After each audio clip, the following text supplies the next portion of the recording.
Okay, so welcome to the continuation of the SAP Abap leaf management system that we are building. And so far, so of course, the purpose is just for employees to submit leave requests, and then managers can approve or reject them. So far, we have built some objects, and we have created two tables already, which is the first one is the employee table, which is the employee master data, and then the second one is the request table, which is the leave request records. So in this video, we are going to be creating the global class, which is going to be the central class for business logic. And so the global class basically have these methods and requests. So the create request, so you see it's a leave request created with ID 0001, the approve request, the reject request, the get employee request, and then the get pending request. So all these methods will be created in this video and in this global class. Of course, other things that we are also going to do is that we are going to be creating reports, which will be the create, so employee can submit a new leave request using the report program. Then managers can also approve. So if this transaction code is run, then managers will have access to approve request. And then of course, view all submitted requests and view all pending lists using ALV. So these are also things we're going to be covering. We're going to be using the number range. So in summary, basically, these are the tools and techniques that will be used. The S11, dictionary objects, tables, data, elements, and domain. I've made a comprehensive video on the Abap dictionary. If you want to view it, you can click on the link will be in the description. And then, of course, the global class, which we'll be looking at, and the classical report programming, the ALV grid system, the number range to auto-generate numbers, and of course the search help. So this will be covered in this video and in upcoming videos. So if you are new to my channel and you want more of Abap programming, tutorials, ERP systems, please don't forget to hit the subscribe button and have fun programming. So now let's head over to create the leave manager global class for SE24, and this takes us to the class builder. And what we are going to do is to enter the name of the class that we want to build. So we can call the name, let's see, ZZCL leave manager. Let me just put some kind of identification underscore 25. So in this case, hit on create. This is a class, it's not an interface. So confirm this, and then we are going to add a short description to this. So we can call the short description leave management logic. So make it public.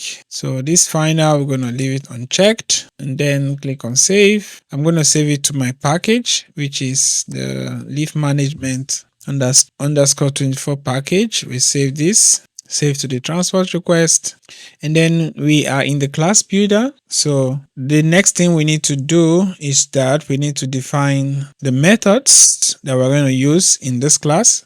So this is the method part, and so we are going to write all the methods. So the first method will be the create request, where the employee can use this method to create the leave request. And if you check the level, if you click on F4, select the static method. So we are not going to be creating instant method in this case. Then the visibility, click on F4 to check. Let's make it public, and we can add a short description to this. The description will be create a new leave request, right? Then we can add the other methods. The second method will be the approve request. Then the level will still be a static method. Visibility will still be public. Then you can create a short description for approve request. So that means approve a request. Then we can also create a method. We also need a method called reject request. Static method, make it public, and then confirm, give a short description, reject a request.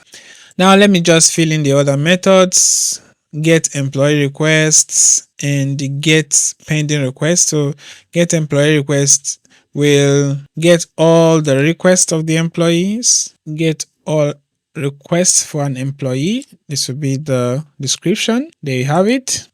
Get pending requests, static method, select static method, and then give a short description for this. Of course, we need to set the visibility to public, confirm, and let's check. We have all the methods that we need. Yeah, so we have all the methods that we need, and so we can proceed. Okay, now the next thing, we can save for now. So it said that the leave manager that's 24 is saved.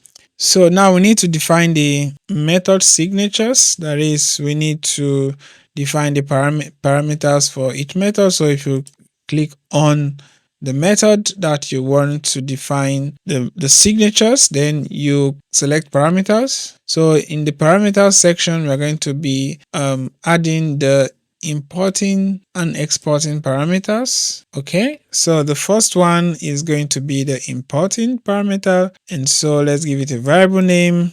Let's say importing variable employee ID. So for the approval requests, the employee ID will be an imported parameter, and then the type, select importing, pass value optional, typing method remains a type. Associated type will be the data type for the employee ID. Data type for the employee ID. So let's check the data elements rather. So let's check my package for the employee ID data element. So employee ID, so this is a data element for the employee ID. Okay, this is 25, so let's use this, and then click on enter. You could see that there is description here, and there you have it. So we're gonna fill in the other parameters for the approved request. So the start date, what is the start date for the leave? So we're gonna enter the parameter here. It's gonna be an importing parameter, start date. So the type is an import parameter. Then we are going to use the data type to be the DATS inbuilt data type. Hit on enter, and the next one, the end date, importing variable end date, it will be importing. Select importing, and then also DATS, click on enter. The next one is the type of the leave. So we create the variable. This is also an importing parameter. You can click on this or use the F4 to get the value help. And then the data type will be the data type for the leave type. So let's check using the F4 help, search for data elements, search for my package. That is why package is very important actually. You could see all the objects that you created. So okay, we are looking for the data element for the leave type. So leave type,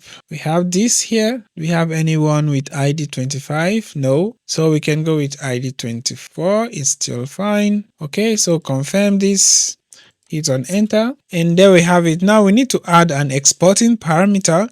So the exporting parameter will be the required ID of the employee. So we can call this exporting variable. Okay, so enter the variable name, select export, and then we need to look for a data type for required ID to create the data element. So let's call this set required ID underscore 25. This does not exist. So if we want to create a data element, we go to the Abap dictionary. We want to create a data type. So read that a name for it.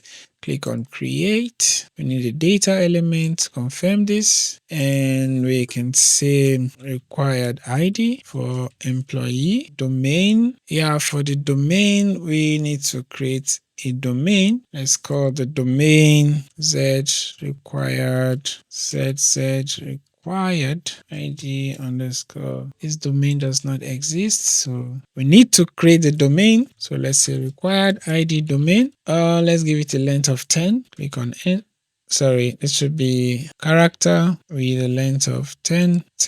Okay, so save this to the package, and then check for inconsistencies, activate with Ctrl F3 So I'm only interested in activating the domain for now. Confirm this. So this is activated. You can see here that object is activated. So we go back to creating the data elements, required ID. So then we can Control S, Control F2 for inconsistency check, Control F3. That was activated. Let's go back again, display. Okay, you can also click on this button right here to activate required ID. Confirm here, and this is activated. So let's go back, or let's go to this second window. Now this is activated. Click on confirm. So you could see here the required ID for employee, right? Okay, so we have created the parameters for the approve request. Okay, so you can also activate it. Control S to save, Control F2 and Control F3 to activate. So we need to activate the whole class and whatever we have done so far. Confirm this. Object activated. If we go back to the methods, yeah, so we will repeat the same procedures for create requests, get employee requests, pending requests. So fill in the parameters. You just need to click on this and then click on parameters and fill in the parameters. So, there was a swap. Yeah, so yeah, these parameters I created were actually for the create requests, employee ID, start date, and the type of leave. And so I need to create parameters for the approve request. Click on this and click on parameters. So we're going to have the following parameters for this required ID. Of course, the type will still be, this will be importing, and then this will be the required ID, the data element. So let's see, search for this, check the package. So the required ID, this one, yeah, confirm this, hit the enter. And then we are going to have an approver ID, which is the ID of the manager that approves the requests, because this is the approval method or approve request method. And then this is importing. And then the data element will be manager ID. We can select this, or we can select the latest one, approver ID or manager ID. Yeah, so let's select the approver ID, manager who approves. Okay, so confirm. And yeah, so these are the two parameters that this method will carry. So Control S, Control F2, check for inconsistency, no syntax error found. Then Control F3 to activate. Want to activate so far what we have done, continue, and object activated. So go back. So let's do for get employee requests. Yeah, just put your cursor here and then click on parameters. Let's enter the parameters for the get employee requests. So just one is needed, which is the employee ID. Then the type will be public, importing rather. Then data type for the employee ID will be employee ID. So let's check our data element collection. Click on F4, search for data. Our package is here, confirm. So from our package, we are looking for employee ID, this one, or we could use the one with unique ID 25. I created both of them. So confirm and then hit on enter. So we save this and Control F2 inconsistencies check or syntax check, then Control F3 to activate. So this activated. Let's go back. Yeah, we need to do for get pending requests. What are the parameters for get pending requests? There is no parameter for get pending request. It's a get request. So we are done with the, okay, we need one more reject request. So the reject request, select the parameters. We need to just takes one parameter, which is the required ID. So if you want to reject a request, you need to use the required ID. So based on that required ID, reject the request. So the data type will be required ID.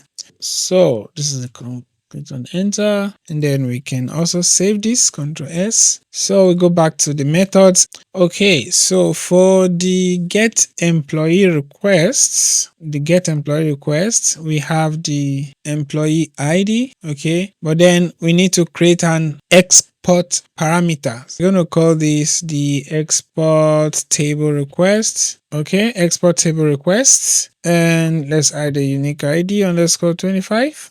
So this is going to be an export parameter. So it actually get employee request is going to return a table. Okay, so the export parameter that will also be used in the get pending requests is going to be a table type based on the leaf request table structure. So that means we need to create a table type for this. So the data element used here is going to be table type. Let me open another window. So SE11 to create a table type. So what's going to be the name of the table type? Okay, let's start with Z, the naming convention. Click on create table type. Okay, so what's going to be the short description? Yeah, so the short text will be table type for leave requests. Enter the database table of the employee leave requests. So this is the employee leave request. Select this, and then we save this to the package. Of course, we can activate F3, activate the requests. Let me copy this, copy, and let's go back to this point. So the data element here will be this, and then we can give a name to the exporting parameter, and this we can call the export table underscore requests. So Control save, check for inconsistencies. We're using Control F2 or this button right here, and then activate Control F3. Now we need to do similar thing for the get pending requests. We need to create an export parameter for this. So it doesn't have any import params, it has export params, and the export param, let's call it export table requests. Of course, this is export. Let me check. Okay, yeah, the same table type that we created will be used here. Search for table types in my package. Yeah, this one, I just created this one. Confirm this, hit on enter, save changes. Yes, let's go back. Let's get parameters. So we see the export parameter, and then get pending requests. We also have an export parameter, and yeah, reject request. So all the parameters has been filled, and then just Control save, Control S, Control F2, and then Control F3 to activate. Now that is done. So the next step that we're going to do now is to create the logic for each of these methods. So it's just quite simple. To create the logic, you just need to double click on the method that we have, and it will take you to the code or the source code, or you can click here and click on source code this way, or you could just double click. So let's start with the create request. So let's double click on the create request. It takes us to this point. Are we in display mode or edit mode? So let's check. Yeah, so yeah, this is the change mode, okay, or the edit mode.